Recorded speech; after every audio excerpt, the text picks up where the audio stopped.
राधे राधे। आज मैं श्रीमद् भगवद गीता यथारूप के दूसरे अध्याय से 24वां और 25वां श्लोक हम सब के कल्याण की प्रार्थना के साथ पढ़ूंगी। ओम श्री परमात्मने नमः। श्रीमद् भगवद गीता अथ द्वितीयोऽध्यायः। अगर मुझसे पढ़ने में या समझने में कुछ भी गलती हो जाए तो मैं केवल भगवान की ही बालिका हूँ, ऐसा जानकर प्रभु मुझे बहुत क्षमा करें।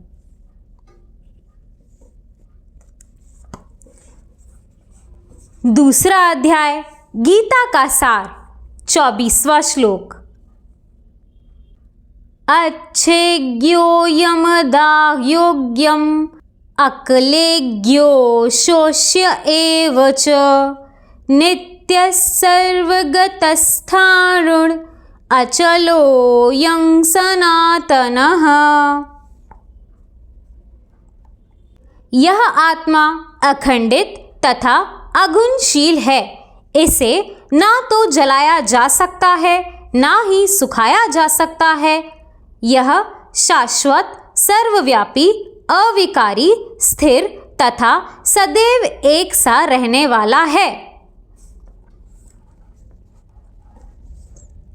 तात्पर्य: अणु आत्मा के इतने सारे गुण यही सिद्ध करते हैं कि आत्मा पूर्ण आत्मा का अणु अंश है और बिना किसी परिवर्तन के निरंतर उसी तरह बना रहता है।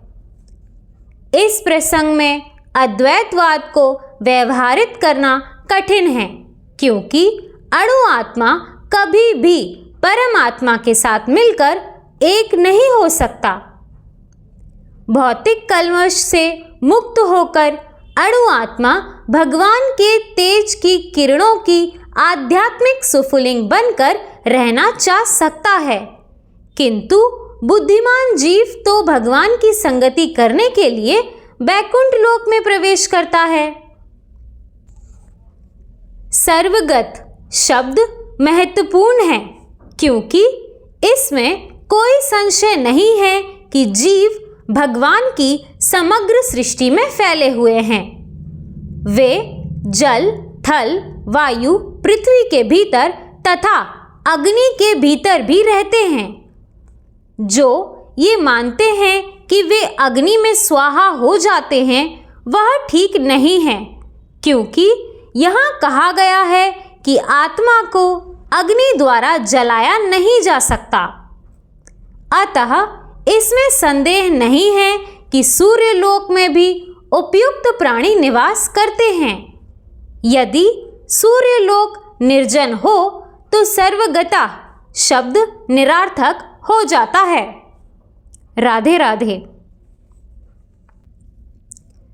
25वां श्लोक। अव्यक्तोऽयमचिन्तोऽयम् अविकारोऽयमुच्यते तस्मादेवं विदित्वैनं नानुशोचितुमर्हसि। यह आत्मा अव्यक्त, अकल्पनीय तथा अपरिवर्तनीय कहा जाता है। यह जानकर तुम्हें शरीर के लिए शोक नहीं करना चाहिए।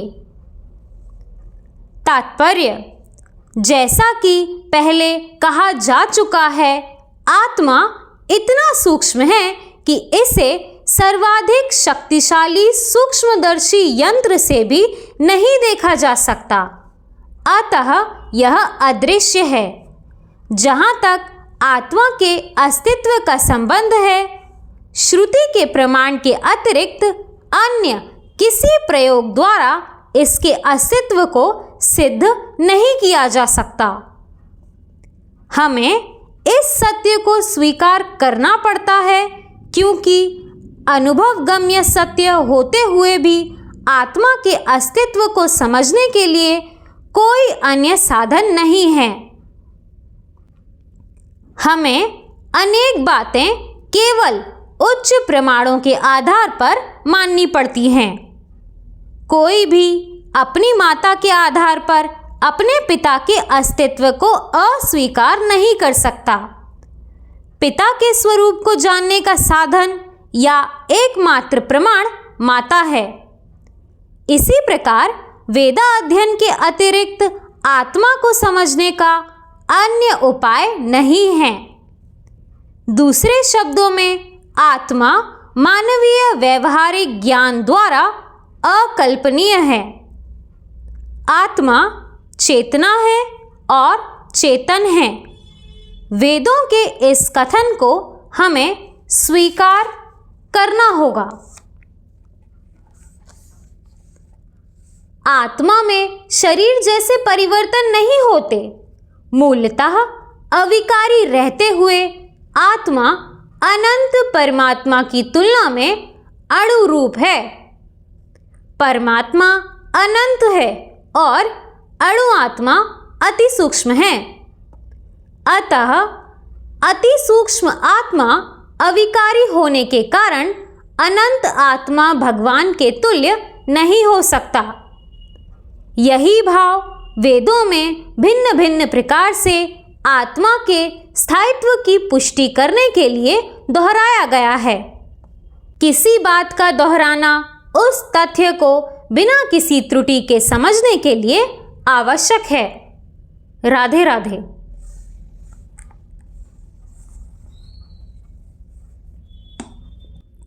दोस्तों, इस श्लोक में और आने वाले 2 श्लोकों में एक शब्द रिपीट हुआ है, जो है नैवम शोचितु मर्हसि, जिसका मतलब है शोक करने योग्य ना होना। भगवान अर्जुन को कई श्लोकों में कई बार बताते हैं कि जिस भी चीज का शोक तुम कर रहे हो वो शोक करने योग्य है ही नहीं। शोक करने का अर्थ है दुखी होना, व्याकुल होना, व्यथित होना। आगे के अध्यायों में भगवान बताते हैं कि यह संसार अशाश्वत है, यानी परिवर्तनशील है। यहाँ पर आप किसी भी चीज से आसक्ति रखोगे वो परिवर्तित हो जाएगी और उसके परिवर्तन को आप सह नहीं पाओगे, क्योंकि आपने उस चीज से बहुत ज्यादा मोह कर लिया था। यहाँ पर मोह के लिए कोई चीज है ही नहीं। कोई व्यक्ति, वस्तु, परिस्थिति या कुछ भी चीज यहाँ पर परमानेंट नहीं है। सब कुछ चेंज होता रहता है। अगर आप किसी भी परिस्थिति या व्यक्ति से आसक्त हो जाओगे तो उसके परिवर्तन को आप कभी एक्सेप्ट नहीं कर पाओगे और बस वही चीज आपके दुख का, आपके शोक का कारण बन जाएगी। व्यवहारिक दुनिया से एक छोटे से उदाहरण से मैं आपको समझाती हूँ। जैसे आपके आस पड़ोस में 50 लोगों की मृत्यु हो जाए पर आपको कोई फर्क नहीं पड़ेगा, परंतु आपके घर का, आपके परिवार का कोई एक व्यक्ति भी मृत्यु को प्राप्त हो जाए तो पूरा घर, पूरा परिवार व्यवहारिक दुनिया में शोकाकुल परिवार बन जाता है। आपने कभी किसी के 13वीं का कार्ड देखा होगा तो उसमें नीचे लिखा होता है शोकाकुल परिवार। शोकाकुल का मतलब होता है शोक से व्याकुल।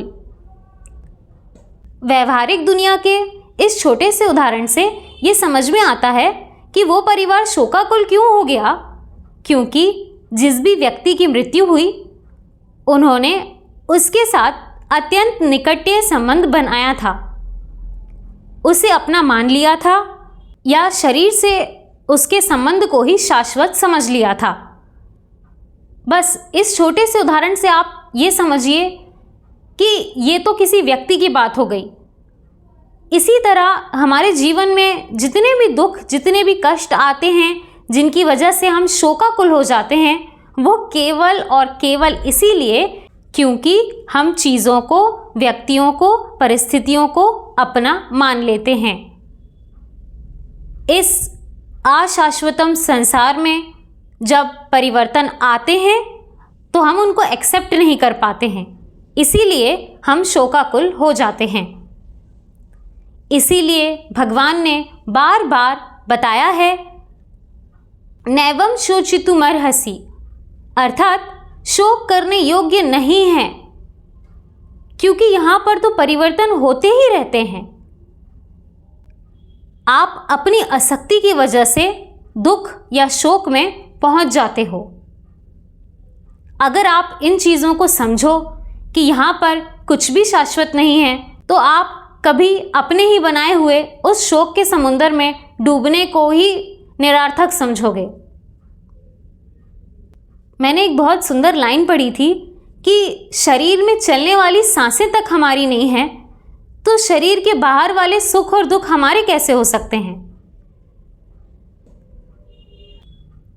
इसका मतलब यही है कि चाहे सुख हो, दुख हो, अनुकूलता हो, प्रतिकूलता हो, परिस्थितियां आपके हिसाब से चलें या ना चलें, उससे आपको शोक में जाने का कोई मतलब नहीं है, क्योंकि ये सब तो परिवर्तनशील हैं और चलती ही रहेंगी। आज सुख है, कल दुख आएगा। आज चीज़ें आपके हिसाब से हो रही हैं, कल फिर संयोग बनेगा और चीज़ें बिगड़ेंगी। इसी तरह से ये क्रम चलता ही रहेगा। हमारा काम किसी भी चीज़ के लिए शोक करने का नहीं है। इसीलिए भगवान ने बताया है कि यहाँ पर कोई भी चीज़ शोक करने के लिए नहीं है, क्योंकि कोई चीज़ जब शाश्वत है ही नहीं तो आप शोक किस चीज़ का कर रहे हो। परिवर्तन ही संसार का नियम है। बस एक यही मूल सूत्र हमें पकड़ के चलना है। शोक में डूबने का कोई कारण बनता ही नहीं है। श्रीमद् भगवद गीता के यही उपदेश हमारे जीवन को और भी ज़्यादा सरल और सार्थक बनाते हैं। इसी तरह भगवान की कृपा हम सब पर बनी रहे। राधे राधे।